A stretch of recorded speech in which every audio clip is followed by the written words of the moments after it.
በዚህ ቻፕተር ላይ የምናየው ስለ ኢንፎርማል ፋላሲስ ነው። ፋላሲስ ማለት የተሳሳተ ሐሳብ ማለት ነው። ቀጥታ ትርጉሙ ኢንፎርማል ፋላሲን ከማየት በፊት ፋላሲ ኢን ጀነራል ፋላሲ ምን እንደሆነ እናያለን። the meaning of fallacy የፋላሲ ትርጉሙ ምንድነው? fallacies in a general is a general term that refers to a logical defect or flaw or fault that a certain argument exhibits in its structural arrangement or reasoning process. አሁን ፋላሲ የምንለው እንከን ነው ወይንም የተሳሳተ ሐሳብ እንደማለት ነው። የሆነ አርጊውመንት ውስጥ የምናገኘው ስትራክቸራሊ ያ አርጊውመንት በስትራክቸሩ ከላይ የምናየው ማለት ነው። በስትራክቸራሉ ሆነ በሪዘኒንግ ፕሮሰስ ማለት ያስቀመጣቸው ምክንያቶች ወይንም የሚያስቀምጣቸው ምክንያቶች ስህተት ሲሆኑ ወይንም እንከን ሲኖርባቸው ነው ፋላሲ የምንለው። or in the content of its statement ወይንም በስቴትመንቱ ውስጥ ባለው ሐሳቦች ውስጥ ምን ሲኖር ችግር ሲኖር ወይንም እንከን ሲኖርባቸው ስህተት ሲኖርባቸው ነው። እንደ ፕሪሚስ ወይንም እንደ ኮንክሉዥን የተጠቀምነው ሊሆኑ ይችላሉ። እነዛ ስቴትመንቶች ፕሪሚሱ ላይም ኮንክሉዥኑ ላይ እንከን ሲኖር ነው እና for various reasons other than merely false premises ያው ውሸት ከማለት ይልቅ ቀጥታ ውሸት የሆነ ሐሳብ አይደለም ወይንም ቀጥታ ትክክል ያልሆኑ ፕሪሚሶች ሳይሆኑ ግን በፕሪሚሶቹ መሃል ያለው ግንኙነት እና እንከን ሲኖርበት ወይንም የተሳሳተ ሐሳብ ሲኖርበት ነው እንጂ ቀጥታ ውሸት የሆነ ፕሮሚስ ስለሆነ አይደለም እዚህ ጋር ፋላሲ የምንለው። እና in general it is a violation of standard argumentative rules or criteria በአጠቃላይ ይሄ ፋላሲ ማለት ህጎች አሉ እነዛን ህጎች ያልተከተለ ሲሆን ወይንም ክራይቴሪያ መሟላት ያለባቸውን ክራይቴሪያዎች ያላሟላ ከሆነ ያ አርጊውመንት ወይንም ያ ሐሳብ ያላሟላ ከሆነ ፋላሲ እንላለን። ፎልስ ሜርሊ ፎልስ ከማለት ይልቅ ወይንም ትክክል ያልሆነ ውሸት የሆነ ፕሪሚሶች ወይንም ምክንያቶች ከማለት ይልቅ እንከን ያለባቸው ብንል ይቀላል ፋላሲ የምንለው። there are four criteria of a good argument የሆነ አርጊውመንት ጉድ ነው ለማለት ወይንም ለጉድ አርጊውመንት አራት ጀነራል ክራይቴሪያዎች አሉ ወይንም አራት ማሟላት ያለበት ነገር አለ የሆነ አርጊውመንት ጉድ አርጊውመንት ለመባል which specifically evaluate the relevance, acceptability, sufficiency, rebutability እነዚህ አራቱ ሲሟሉ ነው እንግዲህ የሆነ አርጊውመንት ጉድ አርጊውመንት ነው የምንለው። ማን ፕሪሚሱ እነዚህ ነገሮችን ሲያሟላ እና የጉድ አርጊውመንት must have premises that are relevant ምንድነው? to the truth of the conclusion ፕሪሚሱ አግባብነት ያለው መሆን አለበት ሪሌቫንት መሆን አለበት ከኮንክሉዥኑ ጋር ምን መሆን አለበት መግባባት አለበት ወይንም አግባብነት ያለው መሆን አለበት። ሌላ አክሴፕቴብል መሆን አለበት to a logical person የሆነ ሎጂካል ፐርሰን ወይንም የሆነ ምክንያታዊ ሰው ሊቀበለው የሚገባ መሆን አለበት እና together constitute sufficient grounds for the truth of the conclusion እና ፕሪሚሱ ያው ስለ ፕሪሚስ አይደል እያወራን ፕሪሚሱ ምን ማስቀመጥ አለበት በቂ የሆኑ ነገሮችን ማስቀመጥ አለበት ወደ ኮንክሉዥን ወይንም ኮንክሉዥኑ ትክክል መሆኑን ለማረጋገጥ sufficient ground ማስቀመጥ አለበት። sufficient ያልነው and anticipate and provide an effective rebuttal to all reasonable challenges to the argument or to the position supported by it ኢፌክቲቭ የሆነ በቂ የሆነ ኔጌቲቭ ሐሳብ ሊኖረው ይገባል። ያ ፕሪሚሱ ያው ሪባታል ማለት ኔጌቲቭ ሐሳብ ወይንም ኮንትራሪ ሐሳብ ማለት ነው። በቂ የሆነ ኮንትራሪ ሐሳብ ሊኖረው ይገባል። a premise is relevant የምንለው ፕሪሚስ ምን ሲሆን if its acceptance provides some reason to believe counts in favor of or makes difference to the truth or falsity of conclusion ምን ሲያደርግ ነው ያንን ምክንያት ወይንም ያንን ኮንክሉዥን ውጤቱን ለማመን ምክንያት ሲያስቀምጥ ወይንም ለማመን ሲያደርግ እንድናምን ሲያደርገን ያንን ኮንክሉዥን እና የዛን ኮንክሉዥን እውነታ ወይንም ሐሰትነት እንድናረጋግጥ ሲያደርግልን ይሄ አግባብነት ያለው ፕሪሚስ እንላለን ወይንም ሪሌቫንት ፕሪሚስ በማለት እንጠራለን። ካልሆነ otherwise it is irrelevant እንላለን። ኮንክሉዥንን እንድናምን ምክንያት የማይሰጠን ከሆነ እና ኮንክሉዥኑን እውነትነቱን ወይንም ሐሰትነቱን የማያረጋግጥልን ከሆነ ያ ፕሪሚስ ኢሬሌቫንት ነው የሚሆነው። እና የፕሪሚስ ኢዝ አክሴፕቴብል የሚባለው ደግሞ if it is a reason that the skeptic is likely to accept or that a rational person is out to accept or agreed on የሆነ rational person የሆነ ምክንያታዊ የሆነ ሰው ያንን ነገር የሚቀበለው መሆን አለበት ወይንም የሚስማማበት መሆን አለበት። አክሴፕቴብል ነው ተቀባይነት አለው ለማለት ካልሆነ ግን አክሴፕቴብል አይሆንም። however an argument may not be good even though its premises may be relevant and acceptable አንዳንድ ጊዜ ፕሪሚሱ ሪሌቫንትም አክሴፕቴብልም ሆኖ ነገር ግን ጉድ ላይሆን ይችላል። አሁን የጉድ አርጊመንትን ክራይቴሪያዎች ነው እዚህ ጋር እያየን ያለ ነው እና አራት ዋና ክራይቴሪያዎች እንዳሉ ነው። ሪሌቫንት፣ አክሴፕቴብል፣ ሰፊሽንት እና ኢፌክቲቭ ሪቪዩታል መኖር እንዳለበት ነው ያየነው እና ሪሌቫንትም አክሴፕቴብልም ሆነው ነገር ግን ጉድ ላይሆኑ ይችላሉ እነዛ አርጊመንቶች ምን ካልሆኑ unless they are sufficient enough in number, kind and weight ብቁ ካልሆነ ያ አርጊመንት በቁጥርም ሆነ በአይነትም በክብደትም ብቁ ካልሆነ ምን ሊሆን አይችልም? ጉድ አርጊመንት ሊሆን አይችልም ማለት ነው። and finally a good argument should also provide an effective rebuttal ወይንም refutation or disproof to the strongest arguments against one's conclusion and also to the strongest arguments in support of the alternative position effective የሆነ rebuttal ሊኖረው ይገባል ወይንም disproof ወይንም contrary የሆነ ሐሳብ ያንን የሚቃረን ሐሳብ ሊኖረው ይገባል። strongest የሆነ ኮንክሉዥኑን ለሚቃረኑ ሐሳቦች ዲስፕሩፍ ሊያደርግ ይገባል። ያንን ለኮንክሉዥኑ ተቃራኒ የሆኑ contrary የሆኑ ሐሳቦችን ዲስፕሩፍ ሊያደርግ ይገባል። ያ ነው ኢፌክቲቭ ሪቢዩታል የሚባለው። ስለዚህ የጉድ አርጉመንት እነዚህ አራት ዋና ጀነራል ክራይቴሪያዎች ሊያሟላ ይገባል ካለን ፋላሲ የሚመጣው የቱ ጋር ነው? therefore fallacy is violation of one or more of these criteria of a good argument የዚህን የጉድ አርጉመንትን አንድ ሆነ ከዛ በላይ ክራይቴሪያዎችን ሲጥስ ወይንም ሳያሟላ ሲቀር ነው። ስለዚህ that is an argument is good as far as it meets all the general criteria set for a good argument ለዚህ good argument ብለን ላስቀምጥ ነው እነዚህን ክራይቴሪያዎች እስካሟላ ድረስ የሆነ አርጊመንት ጉድ ነው እንለዋለን። እነዛን ካላሟላ ደግሞ ፋላሲ ያለው እንላለን። እነዛን ካሟላ ኖ ፋላሲ የለበትም ወይንም መንከን የለበትም በማለት ልንጠራው እንችላለን የሆነን አርጊመንት እና it however becomes bad if it violates any of them ከነዚህ ከአራቱ አንደኞችን ከጣሰ ባድ አርጊመንት ነው የሚሆነው። ስለዚህ ፋላሺየስ ይሆናል፣ እንከን ያለበት አርጊመንት ይሆናል። and fallacies can be committed in many ways በተለያዩ መንገዶች ሊያጋጥሙ ይችላሉ እንከኖች but usually it involves either a mistake in reasoning or the creation of some illusion that makes a bad argument appear good or both ብዙ ጊዜ አሁን ሪዘኒንግ ላይ ነው። በሪዘኒንግ ላይ ስህተት መኖር ወይንም የሆነ ነገር ምክንያቶችን ሲያስቀምጥ ስህተት መኖር ሚስቴክ ሲኖር ነው እና አንዳንድ ጊዜ ደግሞ ኢሉዥን ይፈጥራል። ባድ አርጊመንት ጉድ እንዲመስል ትክክለኛ አርጊመንት የሚመስል ሆኖ ይሰልብላል ወይንም ኢሉዥን ይፈጠራል ማለት ነው። የሚመስል ነገር ይኖረዋል እና በእነዚህ ምክንያቶች ፋላሲ ሊፈጠር ይችላል እና they often committed because of the problem in the reasoning process ግን በዋናነት ፋላሲ የሚፈጠረው ወይንም ይሄ ችግር የሚፈጠረው በሪዘኒንግ ፕሮሰሱ ላይ ነው።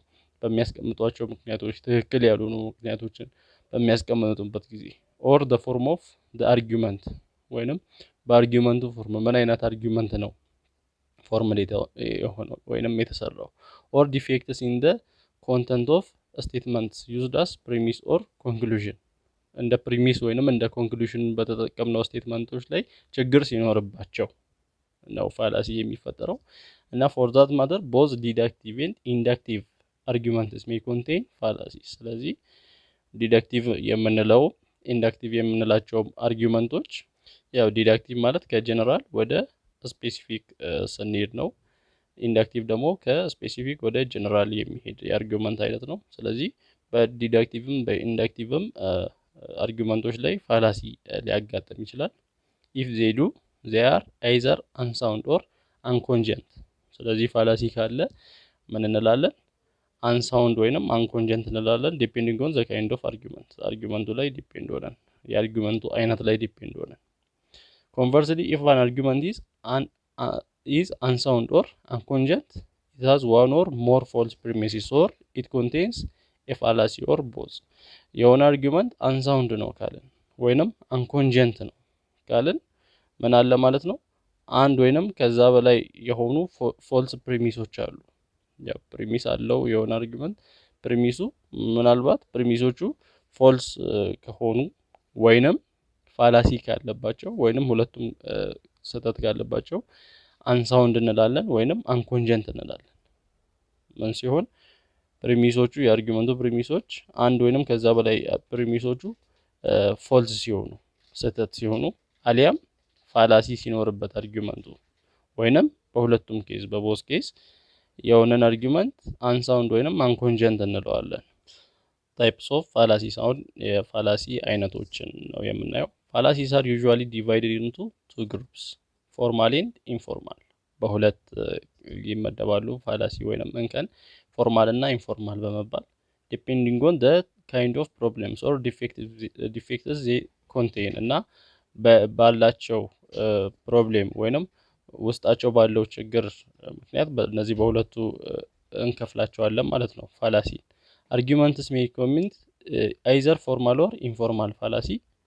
ኤ ፋላሲ ኮሚትድ ዱዩ ቱ ስትራክቸራል ዲፌክት ኦፍ አርጊውመንት ኢዝ ናውን አስ ፎርማል ፋላሲ። ፎርማል ፋላሲ የምንለው ስትራክቸራል ዲፌክት የአርጊውመንቱ ስትራክቸር ወይንም ቅርጹን ከላይ ያለውን ስትራክቸር እያየን ስትራክቸሩ ስህተት ሲኖርበት ወይንም ትክክል ሳይሆን ሲቀር ያ ፎርማል ፋላሲ እንላለን። እና ቢካውዝ ኦፍ ዘ ፕሮብሌም ዛት ካውዝስ ዘ ሚስ ኤ ስትራክቸራል ዲፌክት ፎርማል ፋላሲስ ሜይ ቢ አይደንቲፋይድ ስሩ ሜር ኢንስፔክሽን። አያቸዋ አሁን ፎርማል ፋላሲ የተፈጠረው ምንድን ነው? ስትራክቸራል ዲፌክት ምክንያት ነው ወይንም እዛ የአርጊውመንቱ ስትራክቸሩ ላይ ችግር ስላለ ቅርጹ ላይ ችግር ስላለ ነው። ስለዛ ስትራክቸሩ ላይ ችግር እስካለ ድረስ ፎርማል ፋላሲን እንዴት ልንለየው እንችላለን? በቀላሉ በማየት ወይንም በመመልከት በትክክል በመመልከት ፎርማል ፋላሲ ቼክ ማድረግ እንችላለን ወይንም ማግኘት እንችላለን። ምክንያቱም ዲፌክቱ ወይንም ችግሩ ስትራክቸራል ስለሆነ፣ ስለዚህ ስትራክቸሩን በደንብ በመቃኘት ልናገኝ እንችላለን ፎርማል ፋላሲን ወይንም ፎርማል የሆነ እንከንን። ሌላው ኢንፎርማል ፋላሲ ነው። ኦን ዘ አዘር ሃንድ ኢዝ ኤ ፋላሲ ዊች ኢዝ ኮሚትድ ዱዩ ቱ ዲፌክት ኢን ኤ ቬሪ ኮንተንት ኦፍ አን አርጊውመንት።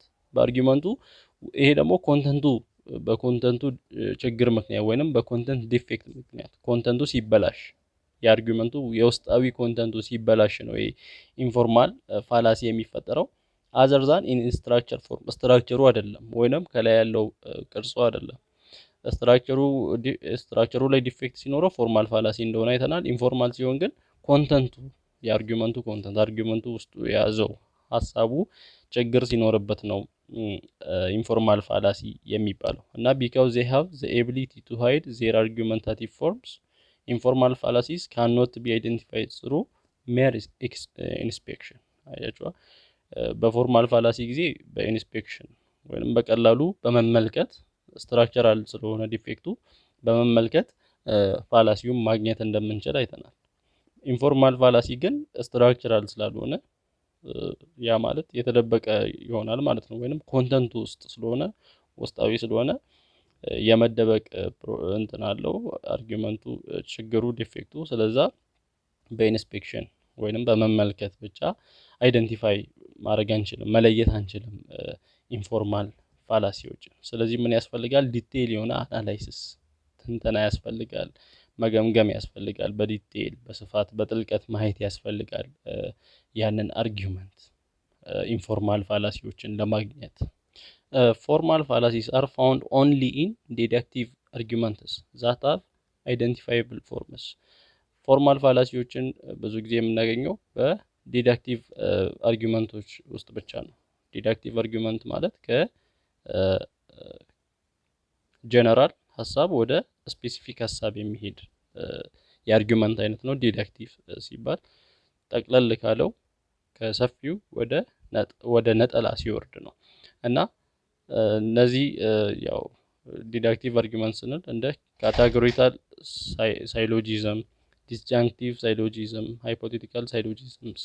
እነዚህ ሳይሎጂዝም ማለት ያው ከአጠቃላይ ወደ ነጠላ የምንወርድበት አተናትን ነው። እና the following ካታጎሪካል ሳይሎጂዝም ካታጎሪካል ማለት በካታጎሪ የሆኑ ነገሮችን በካታጎሪያቸው ወይንም በክፍላቸው የሚያስቀምጥ ማለት ነው። ለምሳሌ እዚህ ጋር ኦል ታይገርስ አር አኒማልስ ይላል።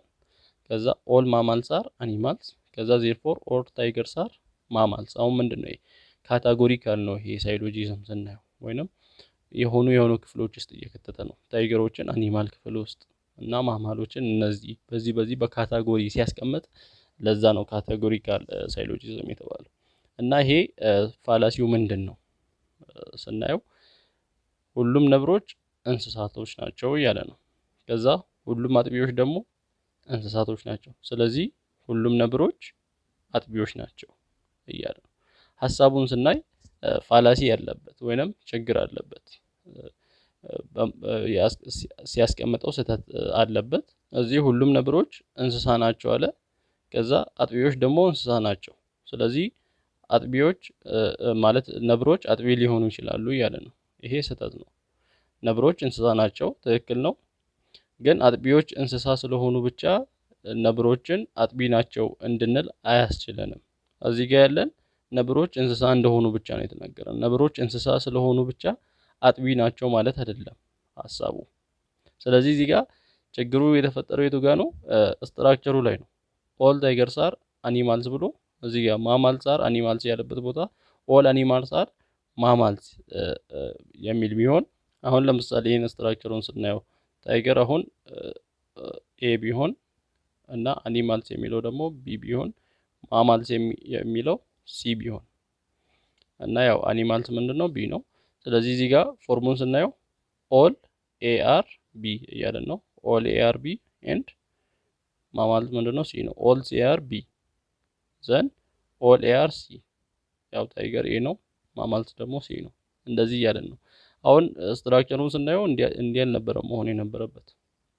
ኦል ኤ አር ቢ ከሆነ ኦል ቢ አር ሲ እንልና ከዛ ኮንክሉዥን ላይ ዘን ኦል ኤ አር ሲ ማለት እንችላለን። ኤቢ ቢሲ ዘን ኤሲ ነው መሆን ያለበት ስትራክቸሩን ስናየው። ስትራክቸሩም ተበላሽቷል። እዚህ ጋር ስናየው ኦል ኤ አር ቢ ኦል ሲ አር ቢ እያለ ነው። ስለዚህ ስትራክቸሩ ተበላሽቷል። ትክክለኛ ስትራክቸሩ ይሄ ነበር መሆን ያለበት። ስለዚህ እዚህ ጋር የሲ እና የቢ ቦታ መቀየር አለበት። ስለዚህ ስትራክቸሩ የተበላሸ ስለሆነ ፎርማል ፋላሲ ይሆናል። ነገር ግን አሁን የሲ እና የቢን ቦታ ብንቀያየርም፣ ያ ማለት የቢ እና የሲ ቦታ ይቀያየር ሲባል ኦል ማማልስ አር አኒማልስ የሚለው ወደ ምን ይቀየር? ኦል አኒማልስ አር ማማልስ ወደሚለው ይቀየር እያልን ነው። በዚህ ጊዜ ደግሞ ያ ማለት ኦል ማማልስ አር አኒማልስ የሚለው ወደ ምን ይቀየር እያልን ነው? ኦል ሲ አር ቢ ሳይሆን ኦል ቢ አር ሲ ይሁን እያልን ነው። ስለዚህ ስትራክቸሩን ስናስተካክለው ኦል አኒማልስ አር ማማልስ የሚለው ይሆናል። ከዛ ስትራክቸሩን አስተካክለን ስናየው ደግሞ ስለዚህ አሁን ስናየው ፕሪሚሶቹ ምንድናቸው? ኦል ታይገርስ አር አኒማልስ፣ ሁሉም ነብሮች እንስሳ ናቸው። እሺ ዘን ኦል አኒማልስ አር ማማልስ፣ ሁሉም አኒማሎች ደግሞ ጦጣ አጥቢዎች ናቸው እያለን ነው። ስለዚህ እዚህ ጋር ምን ይመጣል? ስህተት ይመጣል። ምንድነው? ሁሉም አኒማሎች ጦጣ አጥቢ አይደሉም። ጦጣ አጥቢ ያልሆኑም አሉ። ጦጣ አጥቢ ብቻ አይደሉም ሁሉም አኒማሎች። ስለዚህ ስትራክቸሩን ስናስተካክለው ደግሞ እዚህ ጋር የሐሳብ ትክክል አለመሆን ይመጣል፣ ወይንም አንሳውንድ ይሆናል ማለት ነው። ሲጀመር ይሄኛው ዋናው ሐሳብ ራሱ ምንድነው? ኢንቫሊድ ነው። ምክንያቱም ስትራክቸሩ ትክክል ስላልሆነ። ስትራክቸሩን ስናስተካክል ደግሞ አንሳውንድ ይሆናል ማለት ነው፣ ወይንም ትክክለኛ ያልሆነ ሐሳብ ይመጣል። ነገር ግን ይሄ ሐሳብ ትክክለኛ እንዲሆን ከፈለገን ሪራይት ማድረግ አለብን ማለት ነው። ሪራይት እናደርግ ኦል ታይገርስ አር አኒማልስ ሳይሆን ኦል ታይገርስ አር ማማልስ ዘን ኦል ማማልስ አር አኒማልስ ዜርፎር ኦል ታይገርስ አር ምን ይሆናል? አኒማልስ ብንለው ይሄ ትክክል ይመጣል። ተመልከቱ። ኦል ታይገርስ አር ማማልስ፣ ኦል ማማልስ አር አኒማልስ። ስለዚህ ኦል ታይገርስ ምን ይሆናሉ? አኒማልስ ይሆናሉ። ይሄ ነው ትክክለኛው አገላለጽ የሚሆነው። ስለዚህ እዚህ ጋር የምናየው ፋላሲ ያለበት ምንድነው? ፎርማል ፋላሲ መሆኑን የምናውቀው ኢንስፔክት አድርገን ስትራክቸሩን አይተን ማወቅ የምንችለው ነው። ስትራክቸሩን ስናይ ይሄን አይነት ስትራክቸር ነው የያዘው። ኢፍ ኦል ኤአር ቢ ኦል ሲአር ቢ ነው የሚለው። ስለዚህ ኦል ኤአር ቢ ካለ ኦል ቢአር ሲ ነው መሆን ያለበት። ከዛ ኦል ኤአር ሲ ነው መሆን ያለበት። ስትራክቸሩ ይሄ ነው መሆን ያለበት። ነገር ግን እዚህ ጋር ስትራክቸሩም ትክክል አይደለም። ስለዚህ ፎርማል ፋላሲ ነው የሚሆነው። ስትራክቸሩን ስናስተካክለውም አንሳውንድ የሆነ አርጊውመንት ነው የሚሰጠን። ስለዚህ ሳውንድ እንዲያደርግ ሪራይት አድርገን መጻፍ አለብን ማለት ነው። እና ሂር ኢዝ አን ኤግዛምፕል ኦፍ ፎርማል ፋላሲ ዛት ኦከርስ ኢን ሃይፖቴቲካል ሳይሎጂዝም። በሃይፖቴቲካል ሳይሎጂዝም ደግሞ የሚፈጠረውን ፎርማል ፋላሲ እናያለን። እዚህ ጋር በካቴጎሪካል ሳይሎጂዝም የተፈጠረን ፎርማል ፋላሲ ነበር ያየነው። እሺ እዚህ ጋር ስናየው ኢፍ ኤፕስ አር ኢንቴሊጀንት ዘን ኤፕስ ካን ሶልቭ ፐዝልስ።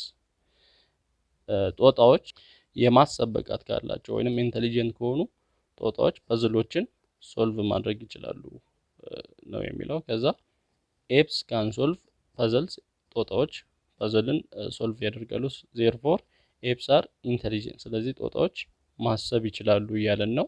እዚህ ጋር ስናይ ስትራክቸሩን በምናይበት ጊዜ ኢፍ ኤፕስ አር ኢንቴሊጀንት የሚለውን ኤ ብንለው ዘን ኤፕስ ካን ሶልቭ ፐዝል የሚለውን ደግሞ ሀሳብ ቢ ቢሆን ኤፕስ ካን ሶልቭ ፐዝል ይላል። እዚህ ጋር ደግሞ ቢ ነው።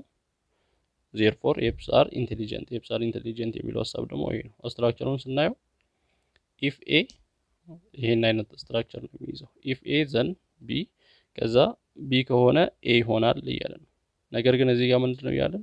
ኢፍ ኤ ዘን ቢ ነው ያለን። ስለዚህ እዚህ ጋር ኢፍ ኤ ዘን ቢ የሚለውን ትተን ኢፍ ቢ ዘን ኤ ነው መሆን ያለበት። ከዛ ቢ ከሆነ ኤ ይሆናል ማለት ነው ኮንክሉዥኑ። ስለዚህ ስትራክቸሩ ኢፍ ኤ ዘን ቢ ሳይሆን መሆን ያለበት ኢፍ ቢ ዘን ኤ ነው መሆን ያለበት። እዚህ ጋር የመጀመሪያው ሀሳብ ላይ ቦታውን ቀያይሮታል ወይንም ስትራክቸሩን ቀያይሮታል። ኢፍ ኤፕስ አር ኢንቴሊጀንት ሳይሆን መቅደም ያለበት ኢፍ ኤፕስ ካን ሶልቭ ፐዝል ዘን ዜ አር ኢንቴሊጀንት ወይንም ኤፕስ አር ኢንቴሊጀንት ማለት ነው የምንችለው። ምክንያቱም መጀመሪያ ቢ ከሆነ ከዛ ኤ የሚሆን ከሆነ ቢ ሆኖ ምንድነው ኮንክሉዥኑ የሚሆነው? ኤ ነው የሚሆነው። ነገር ግን በዚህ ፎርም ከተቀመጠ ደግሞ ኢፍ ኤ ዘን ቢ ከተባለ እዚህ ጋር ቢ ሳይሆን ኤ ሆኖ ኮንክሉዥኑ ቢ ነው መሆን ያለበት ማለት ነው። ስለዛ በቀላሉ የዚህን ስትራክቸር ለማስተካከል ኢፍ ኤ ዘን ቢ በሚልበት ቦታ ኢፍ ቢ ዘን ኤ እንልና ቢ ከሆነ ኤ ይሆናል እንላለን። ስለዚህ በዚህ አይነት መልኩ ይሄን ሶልቭ ማድረግ እንችላለን። ይሄ ሃይፖቴቲካል ሳይሎጂዝም ነው። ሃይፖቴቲካል የተባለው ምክንያት ምንድነው? በሃይፖቴሲስ ወይንም መላምት ስለሚያስቀምጥ ነው። ኢፍ የሆነ ሀሳብ አለ ይሄ ከሆነ ይሄ ይሆናል የሚል ስለሚያስቀምጥ ነው። የሳይሎጂዝም ሃይፖቴቲካል ሊባል የቻለበት ምክንያት ኢን ዲስቲንጉሽንግ ፎርማል ፍሮም ኢንፎርማል ፋላሲስ፣ ፎርማል ፋላሲዎችን ከኢንፎርማል ለመለየት ከፈለግን ምንድነው ማስታወስ ያለብን? ሪሜምበር ዛት ፎርማል ፋላሲስ ኦከር ኦንሊ ኢን ዲዳክቲቭ አርጊመንትስ፣ በዲዳክቲቭ አርጊመንቶች ብቻ ነው ፎርማል ፋላሲዎች ሊፈጠሩ የሚችሉት። ያው ዲዳክቲቭ አሁን ያየናቸው ኤግዛምፕል ከአጠቃላይ ወደ ነጠላ የሚመጡ ወይንም ከጀነራል ወደ ስፔሲፊክ ሀሳብ የሚመጡ በእነሱ ብቻ ነው ፎርማል ፋላሲዎችን ልናገኝ የምንችለው። ዘስ ኢፍ ኤ ጊቨን አርጊመንት ኢዝ ኢንዳክቲቭ ከሆነ ግን ከስፔሲፊክ ወደ ጀነራል የሚሄድ ከሆነ ከነጠላ ሀሳቦች ወደ አጠቃላይ የሚሄድ ከሆነ ግን ኢት ካን ኖት ኮንቴን ፎርማል ፋላሲ፣ ፎርማል ፋላሲን ልናገኝበት አንችልም በእንደዚህ አይነት አርጊመንት ላይ። ስለዛ በቀላሉ ዲዳክቲቭ ከሆኑ ነው ፎርማሎችን ልናገኝ የምንችለው። ስለዚህ ኦልሶ ኪፕ አን አይ አውት ፎር ስታንዳርድ ዲዳክቲቭ አርጊመንትስ ፎርምስ ሰች አስ፣ ያው ዲዳክቲቭ አርጊመንቶች ላይ ካቴጎሪካል አሁን እንዳየነው እና ሃይፖቴቲካል በሆኑ ሳይሎጂዝሞች ላይ ትኩረት ማድረግ ያለብን ወይንም በደንብ ልናጤናቸው ይገባል።